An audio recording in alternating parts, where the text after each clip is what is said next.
அனைவருக்கும் வணக்கம். நான் உங்கள் காயத்ரி சரவணன். இப்போ இந்த பிரதோஷம் வந்து மாதத்தில் 2 தடவை வருது. வளர்பிறை பிரதோஷம், தேய்பிறை பிரதோஷம்னு 2 முறை வருது.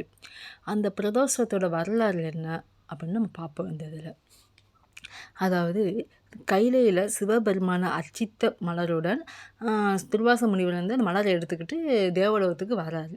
தேவலோகத்துக்கு வந்து இந்திரனை பார்த்து மலரை கொடுக்குறாரு. ஆனால் இந்திரன் வந்து அந்த மலரை வந்து உதாசீனப்படுத்தி தூக்கி எறிஞ்சிடறாரு. உடனே அந்த துர்வாச முனிவருக்கு கோவம் வந்துடுது. அது சிவனை பூஜித்த மலர் இது, அதை வந்து நீ மதிக்காமல் நீ தூக்கி எறிஞ்சிட்ட, அதனால் நீ செல்வ செழிப்போடு இருக்கிறனால தானே இந்த உனக்கு திமிரில் இந்த சிவனை பூஜித்த மலர் வந்து நீ தூக்கி எறிஞ்சிட்ட அப்படின்னு சொல்லிட்டு உனக்கு செல்வங்கள் அனைத்தும் அழியட்டும் அப்படின்னு சொல்லி சாம விட்டுட்டு போயிடுறாரு. அதுக்கப்புறம் தேவேந்திரனோட செல்வங்கள் எல்லாம் அழிஞ்சு போயிடுது, வலுவிழுந்து போயிருக்காங்க. அப்போ உடனே திருமால்கிட்ட வராங்க. திருமால்கிட்ட வந்து இந்த மாதிரி செல்வங்கள்லாம் போயிடுச்சு, வலுவிழுந்து இருக்கோம், அரக்கர்கள்லாம் வலிமை பெற்றிருக்காங்க அப்படின்னு சொல்கிறாங்க. அப்போ இதுக்கு என்ன தீர்வு அப்படின்னு கேட்கும்போது திருமால் சொல்கிறாரு, நீங்கள் வந்து பாற்கடலை கடைஞ்சிங்கன்னா அமுதம் பெற்று நம்ம மரணமில்லா வாழ்வு பெறலாம், இழந்த செல்வத்தையும் நீங்கள் பெறலாம் அப்படின்னு திருமால் சொல்கிறாரு.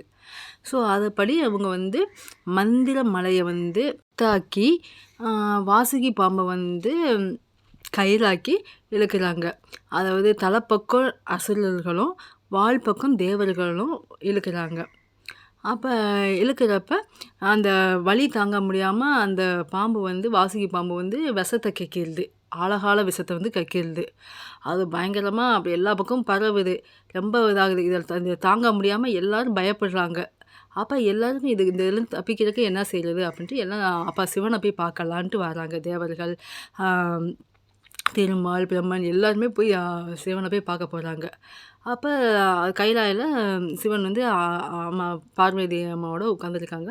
அப்போ போய் நடந்ததை சொல்கிறாங்க, இந்த மாதிரி நடந்திருக்கு அப்படின்னு சொல்லும்போது உடனே அப்பா சிவன் வந்து அந்த விஷத்தை எடுத்து அப்படியே குடிக்க போகிறாரு.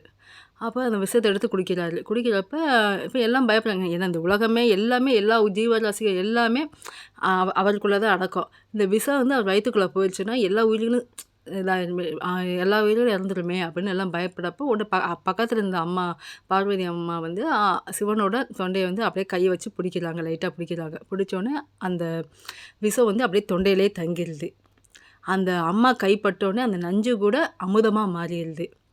அதனால தான் அவருக்கு வந்து இன்னொரு பேரும் இருக்குது. அப்பா சிவனுக்கு வந்து திருநீலகண்டர் அப்படின்னு ஒரு பேர் இருக்குது. இப்படி அந்த விஷத்தை அருந்தி நம்ம அனைத்து உயிர்களையும் காப்பாற்றி வந்தால் நான் அப்பா சிவன். அதுக்கப்புறம் தேவர்கள் மறுபடியும் போய் பாற்கடலை கடைய ஆரம்பிக்கிறாங்க. அப்போ கடையும் போது இந்த கடல்லேருந்து ஒவ்வொரு பொருளாக வெளியே வருது, அதெல்லாம் அமுதமும் வெளியே வந்துடுது. அப்புறம் அமுதத்தை அருந்தி அவங்க பலம் பெறுறாங்க, மரணமில்லா வாழ்வு பெறுறாங்க. சிவன் வந்து விஷம் அருந்திய தினத்தை தான் ஏகாதசிங்கிறோம். அன்றைக்கு நம்ம யாரும் சாப்பிட மாட்டோம். அதுக்கப்புறம் மறுநாள் வந்து சிவன் வந்து அந்த விஷத்தை அருந்தியதுனால கொஞ்சம் தலை சுற்றலாக ஒரு கேராக இருந்திருக்கு. உடனே பக்கத்தில் இருந்து அம்மா பார்வதி தாய் மடியில் வந்து படுக்கிறாங்க. அப்போ அதாவது அந்த நிகழ்வு தான் நம்ம ஆந்திரா பக்கத்தில் இருக்க சுட்டப்பள்ளிங்கிற இடத்துல அந்த கோயில் இருக்குது. ஓகே, தாயார் மடியில் அப்பா வந்து சைன குளத்தில் படுத்திருப்பார். இப்போ எல்லோரும் என்னடா அப்பா சிவன் வந்து இப்படி படுத்திருக்காரு அப்படின்னு நம்ம எல்லாம் சோகமாக இருக்கும்போது அப்பா அப்படி எந்திரிச்சு அந்த நந்தி பகவான் தலை மேலே நின்றுக்கிட்டு நடனம் ஆடுவார். அந்த நிகழ்வை தான் நம்ம வந்து பிரதோஷ தரிசனம்னு கும்பிடுறோம். அனைவருக்கும் நன்றி. ஓம் நம சிவாய. இந்த வீடியோ உங்களுக்கு பிடிச்சிருந்தால் லைக் பண்ணுங்கள், மறக்காமல் சப்ஸ்கிரைப் பண்ணுங்கள், மற்றவங்களுக்கு ஷேர் பண்ணுங்கள். நன்றி, வணக்கம்.